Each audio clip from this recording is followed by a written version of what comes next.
Hola, Dios te bendiga. Bienvenido una vez más a este ministerio Escuela Faro de Luz. Mi nombre es Ronaldo y quiero compartir contigo el día de hoy los 7 puntos cardinales del verdadero pecado.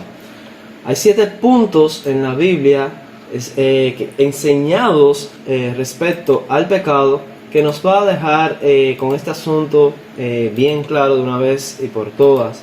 Si usted entiende estos 7 puntos cardinales del verdadero pecado, pues no se va a confundir con muchas ideas que existen por ahí respecto a lo que se denomina pecado. El primero de esos puntos es que el pecado es transgresión de la ley. Si usted va a 1 de Juan, capítulo 3, versículo 4, ahí lo dice literalmente: todo aquel que comete pecado infringe también la ley, pues el pecado es infracción de la ley. Ahora, esto es un concepto básico. Esta es la única definición de pecado que dan las Escrituras. O sea, no existe nada de pecado fuera de la infracción de la ley. Todo pecado es una infracción de la ley bíblicamente. Si usted va a Romanos capítulo 7, versículo 7, desde el 7 hasta el 9, leemos lo siguiente: ¿qué diremos pues? ¿La ley es pecado? En ninguna manera, pero yo no conocí el pecado sino por la ley. En otras palabras, no podría saber qué cosa es el pecado si no fuera por la ley. O sea, el conocimiento del pecado viene a través de la ley. Porque tampoco conociera la codicia si la ley no dijera no codiciarás. Sabemos que la codicia es pecado. ¿Por qué? Porque hay una ley que dice no codicies, no debes codiciar. Mas el pecado, tomando ocasión por el mandamiento, produjo en mí toda codicia, porque sin la ley el pecado está muerto. Obviamente aquí Pablo está personificando el pecado, está atribuyendo al pecado características personales. Dice: mas el pecado, tomando ocasión por el mandamiento, produjo en mí toda codicia, como si el pecado fuera un ente personal, vivo. Esto es no literal, es de manera simbólica. Así que el pecado se aprovecha, toma ocasión del mandamiento, produce en mí toda codicia, porque sin la ley, y ojo con esa parte, sin la ley el pecado está muerto. Por consiguiente, el pecado no existiría. O sea, no hay pecado si no hay una ley que lo señala. Y yo sin la ley, lo que podríamos decir sin el conocimiento de la ley, vivía en un tiempo, pero venido el mandamiento, el pecado revivió, porque conoció pues lo que era el pecado, y yo morí. En otras palabras, vine a estar bajo culpa, bajo condenación. Bien, punto número 2. Dice: al que sabe hacer lo bueno y no lo hace. Así que, ¿de qué va este punto? Si usted lee Santiago capítulo 4, versículo 17, dice: y al que sabe hacer lo bueno y no lo hace, le es pecado. Ahora, si usted razona ese texto con sumo cuidado, la contraparte, o sea, todo lo opuesto a esto sería que aquella persona que no sabe hacer lo bueno, porque no lo conoce, o sea, porque desconoce sus obligaciones, podríamos decir, y por eso, por desconocerlo, no lo hace, pues no le es pecado. Así que la cuestión aquí es al que sabe, tiene que saber hacer lo bueno y tomar la decisión de no hacerlo. Hay una decisión de la voluntad involucrada en eso, en ese acto. Y por eso, al tomar esta decisión, sabiendo que tenía que hacerlo, pues le es pecado. O sea, al que sabe hacer lo bueno y no lo hace, le es pecado. Ahora, al que no sabe hacer lo bueno y por eso no lo hace, no le es pecado. Ahora, de ahí también podemos obtener una lección básica, que es: al que no sabe lo que es prohibido por la ley, lo que la ley señala como que no debemos hacerlo, lo que está explícito allí en el decálogo, al que no sabe lo que es prohibido por la ley y por eso lo hace, pues porque no lo sabe, pues no le es pecado. Hasta allí nos lleva este principio. Al que no sabe lo que es prohibido y por eso lo hace, no le es pecado. Así que la cuestión del pecado, el pecado es atribuido, uno es culpable del pecado cuando sabe que está prohibido y aún así, sabiendo que está prohibido, lo hace. Ahí es cuando se te cuenta como pecado. Pero si no sabías que estaba prohibido, entonces no se le puede contar como pecado. Al que sabe hacer lo bueno y no lo hace, le es pecado. Es un principio claro. Así que vamos al principio número 3. La concupiscencia no es pecado. Y este es un asunto muy grave. De hecho, la mayoría de las personas no entienden esto. Muchos en el mundo cristiano, en el mundo teológico, de hecho confunden la concupiscencia con pecado. Ahora, ¿qué es la concupiscencia? La concupiscencia se define como un deseo por lo prohibido, por aquello que la ley de Dios prohíbe. Es una inclinación, podríamos decir, un deseo, una pasión por hacer aquello que la ley de Dios prohíbe. Ahora, si usted va a Santiago capítulo 1, versículos 12 hasta el 16, dice lo siguiente: bienaventurado el varón que soporta la tentación, porque cuando haya resistido la prueba, recibirá la corona de vida que Dios ha prometido a los que le aman. Cuando alguno es tentado, no diga que es tentado de parte de Dios, porque Dios no puede ser tentado por el mal, ni Él tienta a nadie, así que Dios no lo tentó. Sino que cada uno es tentado cuando de su propia concupiscencia es atraído y seducido. Aquí tenemos la definición de tentación. Así que cada uno es tentado, la tentación siempre viene mediante este proceso. Cuando de su propia concupiscencia, o sea, la concupiscencia se despierta dentro de ti, ese deseo por lo prohibido aparece, empieza a trabajar en tu mente allí. Entonces, de tu propia concupiscencia tú eres atraído y seducido, por supuesto, por lo prohibido, por aquello que la ley de Dios prohíbe. Por eso se llama concupiscencia. Y entonces dice, entonces la concupiscencia, después que ha concebido, o sea, después que se ha despertado, da a luz al pecado. ¿Por qué? Porque la persona cede la concupiscencia, la persona decide actuar conforme a la concupiscencia. Así que la concupiscencia da a luz al pecado, y el pecado, siendo consumado, siendo practicado, siendo cometido, da a luz a la muerte. Aquí se refiere obviamente a la segunda muerte, que es la muerte por causa de la culpabilidad personal. Amados hermanos míos, no erréis, dice el versículo 16. Ahora, queda claro aquí que lo que tenemos que entender de esto es que hay una diferencia crucial entre concupiscencia y pecado. La concupiscencia no es el pecado. La concupiscencia se define como un deseo, un mal deseo, podríamos decir. Un deseo caído, un deseo pecaminoso, un deseo por lo prohibido, por aquello que la ley de Dios señala que no se debe hacer. Y esta concupiscencia nos atrae, nos seduce, nos incita a desobedecer la ley de Dios. En otras palabras, nos incita a pecar, pero en sí misma la concupiscencia no es el pecado. El problema de muchos es que llaman a la concupiscencia, la definen como pecado. Si ya tú sientes el deseo por lo prohibido, si tú te sientes atraído y seducido por aquello que la ley de Dios prohíbe, ya automáticamente cargas o portas el pecado. Eso sería definir a la concupiscencia misma como pecado, y esto es un error. La concupiscencia no es pecado. Es cuando la concupiscencia, cuando cedes a ella, cuando ella concibe, luego que tú determinas ser controlado por este mal deseo, pues ocurre o se comete el pecado, que es la violación a la ley. Este punto debe quedarnos claro. Así que este es el punto cardinal número 3. Vamos al número 4. Dice: la Biblia también enseña respecto al pecado que cada uno morirá por su pecado. O sea, el pecado es algo personal, no es algo que se transmita de forma biológica o genética.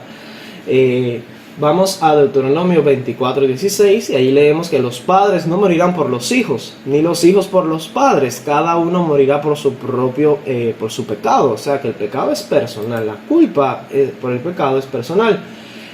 El profeta Ezequiel, ampliando un poco más este concepto de Deuteronomio, dice en Ezequiel 18:4 y 19 y 20 lo siguiente: he aquí todas las almas son mías, como el alma del Padre, así el alma del Hijo. El alma que pecare, esa morirá. Y si dijereis, ¿por qué el Hijo no llevará el pecado de su Padre? Porque el Hijo, esa es la respuesta, porque el Hijo hizo según el derecho y la justicia, guardó todos mis estatutos y los cumplió. De cierto vivirá. El alma que pecare, esa morirá. El Hijo no llevará el pecado del Padre, ni el Padre llevará el pecado del Hijo. La justicia del justo será sobre él y la impiedad del impío será sobre él. De modo que el texto es claro. La culpa no es transmitida por medio de la herencia ni por lazos familiares. El hijo no tiene por qué cargar biológicamente con el pecado del padre, ni el padre por qué cargar con el pecado del hijo. La culpa es algo personal, bíblicamente hablando. El pecado no es transmitido por ley de la herencia, ni por transmisión genética ni biológica. Esto debe estar descartado del pensamiento teológico. Punto número 5. No nacemos pecadores. Esta idea es falsa. Jesús estaba en contra de la idea del nacimiento como pecador. Definir que una persona es pecador por nacimiento o por algún mal genético hereditario. En Juan capítulo 9, versículo 1 al 3, se ve esto claro. Al pasar Jesús vio a un hombre ciego de nacimiento. Nótese el detalle. Esta persona era ciego y lo era desde nacimiento. Nació ciego. Y le preguntaron sus discípulos diciendo, aquí los discípulos se habían contaminado con una idea predominante en la época que era falsa. Ellos preguntaron, rabí o maestro, ¿quién pecó, este o sus padres, para que haya nacido ciego? En otras palabras, ellos afirmaban, este hombre de hecho es un pecador. ¿Por qué? Y es pecador desde nacimiento, por cómo lo sabemos, nació ciego y tiene una deficiencia genética, biológica.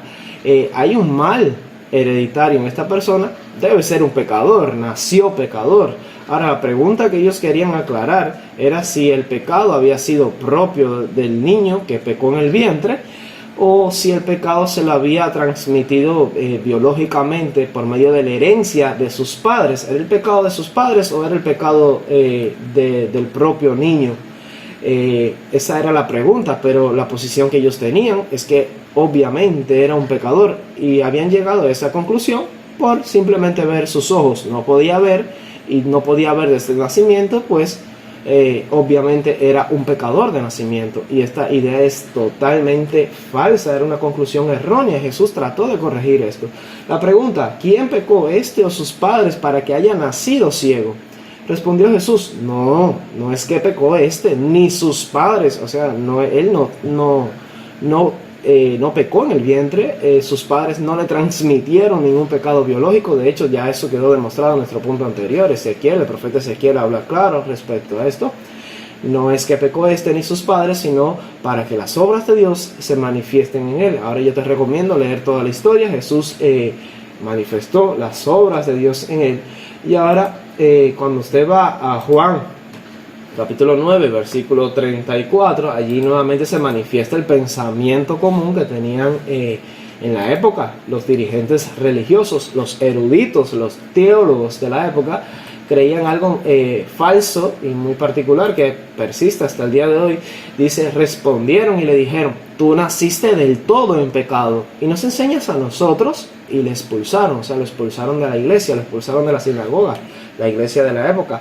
Y ahora ellos están convencidos, a diferencia de Jesús, que no creía esto, pero los dirigentes religiosos estaban convencidos de que esta persona sí había nacido como un pecador. Tú naciste del todo en pecado. ¿Por qué creían eso? Porque veían que el hombre era ciego de nacimiento. Esto era una idea totalmente errada. Ahora, Jesús sí enseñó algo totalmente opuesto. En Mateo 18, versículos 2 y 3, él dice, y llamando Jesús a un niño, lo puso en medio de ellos, y dijo, de cierto os digo, que si no os volvéis y os hacéis como niños, no entraréis en el reino de los cielos. Algo similar dice Mateo 19, 14, y dice, pero Jesús dijo, dejad a los niños venir a mí, y no se lo impidáis, porque de los tales es el reino de los cielos. Ahí Jesús está hablando acerca de la inocencia y de la falta de culpabilidad personal que hay en un niño. Un niño no es pecador de nacimiento. Nosotros tenemos que volver y hacernos como niños, con esa inocencia con la que nace y tiene un niño en sus primeros años. Ahora vamos a pasar a los últimos puntos cardinales. El número 6 dice lo siguiente, la luz hace la diferencia. Y aquí no se habla de luz como algo que alumbra, una luz específica, sino al conocimiento, la luz como conocimiento. Jesús dice en Juan 9:41, Jesús les respondió, si fuerais ciegos, aquí no habla de una ceguera literal, sino una ceguera a falta de conocimiento por ignorancia, Dice Jesús, no tendríais pecado. O sea, literalmente y textualmente está escrito que no tendrían pecado, o sea, no serían culpables de pecado. Mas ahora, porque decís vemos, vuestro pecado permanece. Algo similar dijo Jesús en Juan 15:22. Si yo no hubiera venido ni les hubiera hablado, no tendrían pecado. En otras palabras, en su ignorancia, debido a la falta de información y de conocimiento, a la falta de luz, ellos no serían culpables de pecado, no serían culpables por ese pecado, no tendrían pecado. Pero ahora no tienen excusa por su pecado. Ahora su pecado no puede ser pasado por alto, no puede ser excusado, no puede ser tomado como un pecado de ignorancia, porque ya tienen luz, ya tienen conocimiento.